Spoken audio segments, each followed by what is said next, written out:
Para que serve a função import data exclusiva do Google Planilhas? Você sabe? Se você não sabe, deveria saber, porque além de ser uma função exclusiva do Google, ela é muito poderosa, então já vamos para a tela do computador entender. Planilheiros e planilheiras podem ter certeza, essa aula te coloca na frente de 99% das pessoas, principalmente no Brasil, que ninguém, não tem, pode procurar no YouTube, ninguém sabe usar corretamente essas funções avançadas do Google Planilhas, incluindo a import data e, na verdade, todas as funções de import são exclusivas do Google Planilhas. E por que é import, galera? De importar, né? Nós estamos importando dados de algum lugar. Eu já ensinei para vocês nas aulas anteriores, import XML, import HTML, né? E import range.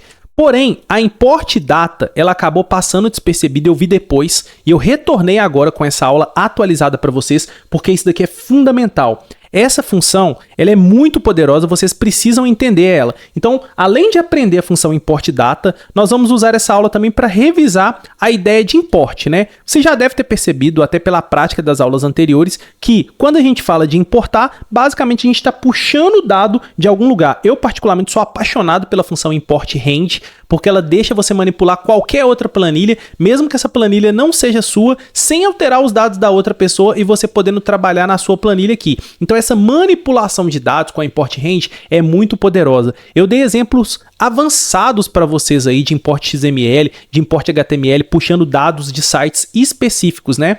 Nessa aula nós vamos ter a oportunidade de ver exatamente o que é um XML, entender melhor isso e vamos avançar ainda mais. Nós vamos ver coisas aqui na função import data, que lá na frente nos módulos seguintes vocês vão aprender por programação. Então isso aqui também já é uma preparação para o que vem por aí. Vou clicar aqui para acessar nossa planilha. Olha que lindo o que vai acontecer. Eu vou colar um CEP aqui, tá, galera? Nós vamos aprender a consultar CEPs com a função import data. E quando eu colo um CEP, olha aqui a função carregando, ó. Ela vai trazer automaticamente todas as informações sobre esse CEP. Olha que legal, galera. Nós temos aqui várias informações muito importantes, olha só, o próprio CEP, o logradouro, que é o endereço, complemento, bairro, localidade, que seria a cidade, o F, que é o estado, né? Olha só, o F do estado, na verdade, que é a sigla, o estado, região, temos todas as informações. E aqui do lado nós temos as informações tratadas. Nós vamos aprender tudo isso e eu queria mostrar para vocês o seguinte, tá?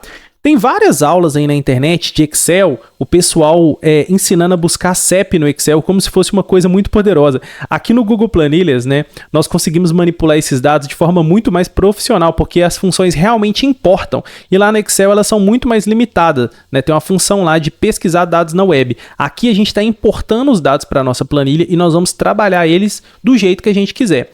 No caso aqui, olha o que eu apliquei. A função import data e ela está sendo usada para pesquisar o site viacep.com. Eu vou copiar essa URL aqui completa, tá? Lembrando que aqui a gente está concatenando o CEP, tá vendo? Ó?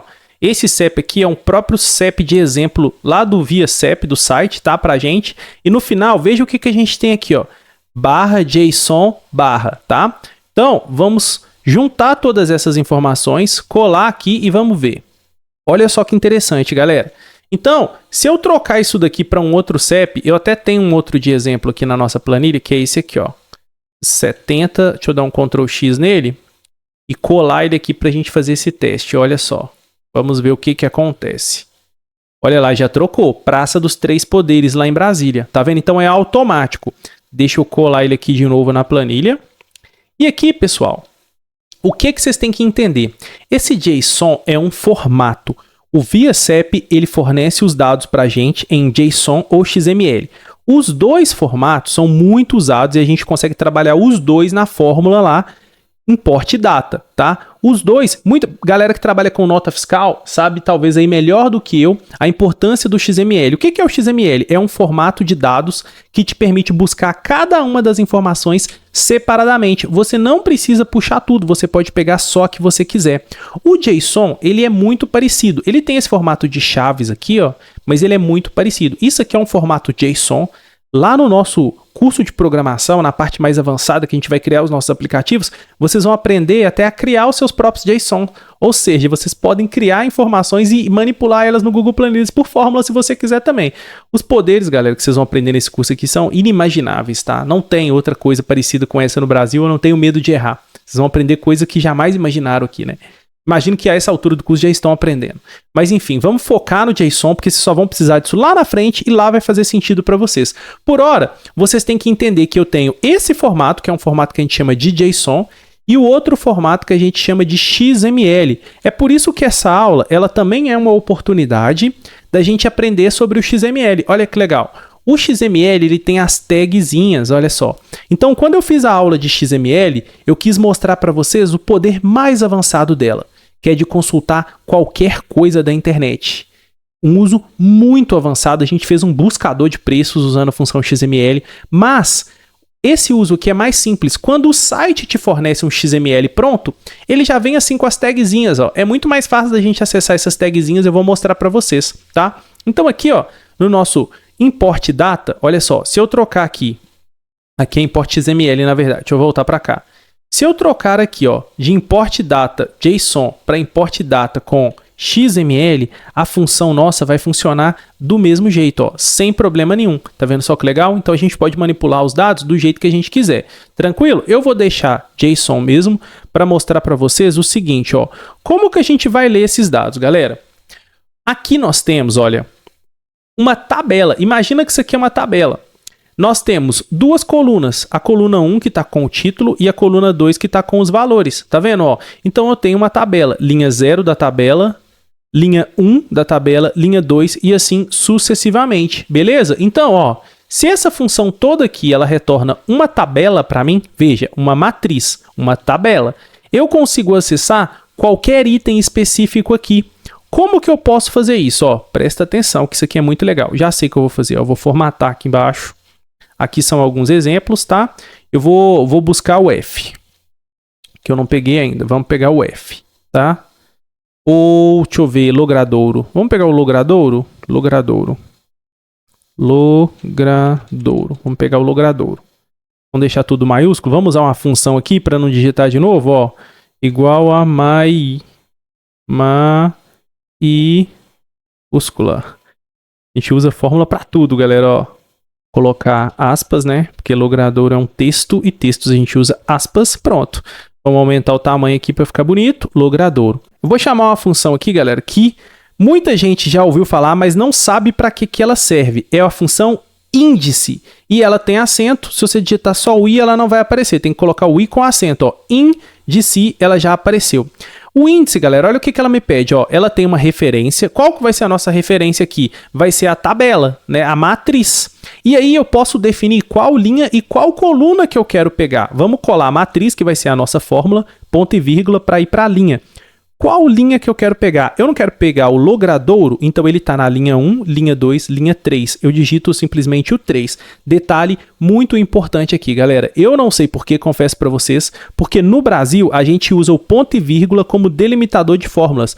Porém, a função índice, ela não funciona com ponto e vírgula aqui, ó, entre a linha e a coluna. Tem que colocar vírgula, tá? Fica, eu quebrei a cabeça, não sei por que, galera, mas anota aí. Geralmente, sempre a gente usa ponto e vírgula. Inclusive aqui, ó, tá mostrando ponto e vírgula pra gente, tá vendo? Mas ela não vai funcionar com ponto e vírgula. Deixa eu mostrar pra vocês. Vou até deixar o ponto e vírgula. O logradouro, ele tá na linha 3 e qual que é a coluna? Como a gente viu, só tem duas colunas. Coluna 2. A nossa fórmula tá pronta, mas, olha só, ele retorna erro. Eu não sei porquê. Depois de muito quebrar a cabeça, eu descobri que nesse caso temos que usar o padrão internacional, que é a vírgula. Agora, se a gente der um enter aqui, olha só o que vai acontecer. Pronto.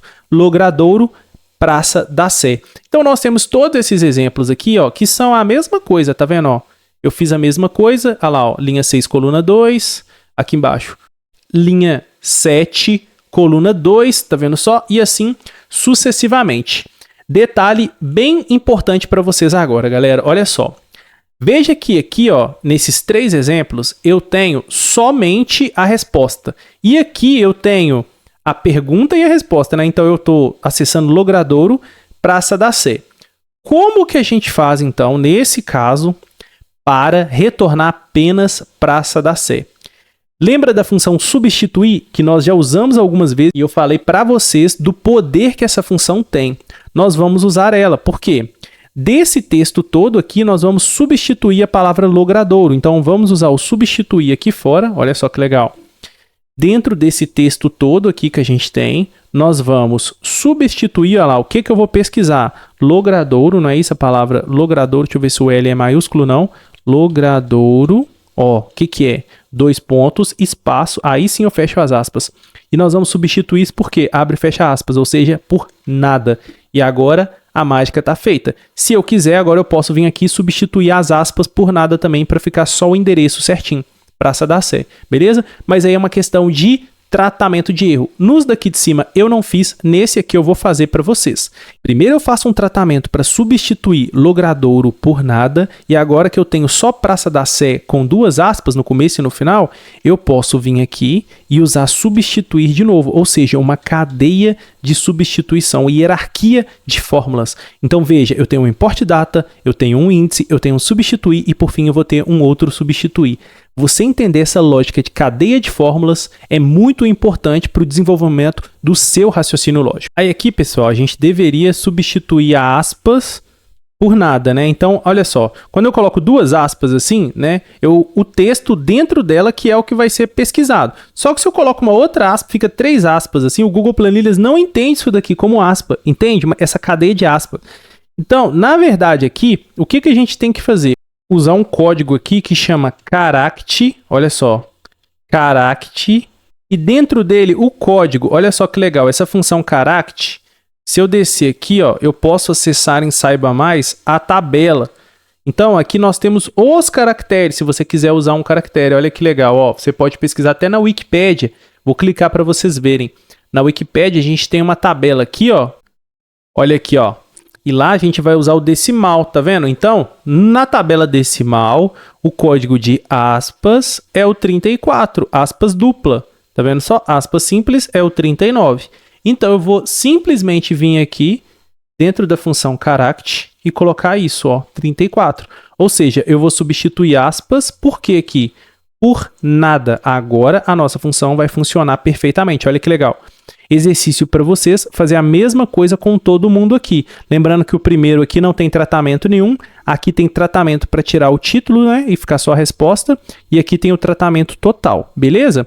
Agora, como a gente viu aqui que a função import data permite a gente trabalhar tanto com o XML quanto com o JSON, tá? Eu não vou ensinar para vocês aqui o XML, eu vou aproveitar, que vai ser a mesma coisa aqui, né? Mas eu vou aproveitar para a gente usar a função import XML, para a gente treinar em função import XML mais uma vez, e agora com o uso pelo qual ela foi inventada, né? Ela foi criada justamente para isso aqui, ó. E nós vamos já fazer aqui embaixo, eu vou copiar essa formatação com o nosso pincel, vou colar, e a gente vai fazer a mesma coisa. Vamos pegar aqui esse aqui, região, só para ficar diferente, ó. Região, beleza? E aqui, ó, o que a gente tem? Eu tenho a função import data, tá? Só para mostrar para vocês que ela funciona com o XML, beleza? Então, eu vou copiar todo esse texto, olha só, Ctrl C, beleza? E aqui eu não vou chamar import data, eu vou chamar a função import XML, cadê ela? Import XML. E aí eu vou passar o URL para cá, beleza? Ponto e vírgula. Agora, o XPath, presta atenção. O código aqui do XML é simplesmente, ó, barra invertida e o nome da tag que eu quero. Olha lá, o nome da tag que eu quero é região sem acento, tudo minúsculo. Olha como é que é fácil usar um XML. Então, se você tiver uma nota fiscal, é só isso que você precisa, né? Você vai trazer todas as informações, ver qual que você quer e você vai puxar pela tag dela, pelo código XML dela. Vou fechar e olha só que interessante. Já trouxe para mim. Ah, eu quero pegar... O que é aqui, ó? Vamos pegar o F dela, né? O F, ó. Eu simplesmente vou digitar barra o F. Olha como é que é simples, galera. Então, eu achei importante trazer essa atualização da função import XML. Muitos alunos, às vezes, acham que ela só serve para coisas avançadíssimas e não. A função import XML, na verdade, ela é muito prática. E ela foi criada, a princípio, justamente para isso, para facilitar a importação de dados, como, por exemplo, uma nota fiscal como, por exemplo, esse exemplo aqui que a gente acabou de ver, um CEP, entende? Então, muitas vezes as pessoas complicam essas informações quando, na verdade, as funções e fórmulas foram criadas para facilitar a nossa vida. Eu recomendo que você treine import data, eu recomendo que você treine import XML. Na verdade, eu recomendo que você treine todas as funções import, porque no nosso dia a dia eu uso bastante. Não sei se essa altura do curso você já viu, mas nós vamos usar essas funções de import, mais uma vez, para criar um buscador de encomendas no correio. Muito útil, eu já fiz muitas planilhas personalizadas, muitos vendedores de Mercado Livre, de Shopee me pedem para criar esse tipo de automação e nós vamos aprender aqui no curso também, se é que você já não viu essa aula. Entendeu? Então, para puxar essas informações lá do site do correio, nós vamos usar um serviço web. E aí a gente pode usar qualquer uma dessas funções. Vai do seu gosto, vai do seu conhecimento aprofundado em cada uma delas, tá? Eu gosto mais da import XML, mas estude todas, porque para o seu contexto de uso, uma pode ser mais fácil do que outra. Obrigado por ter assistido essa aula, te aguardo na próxima e valeu!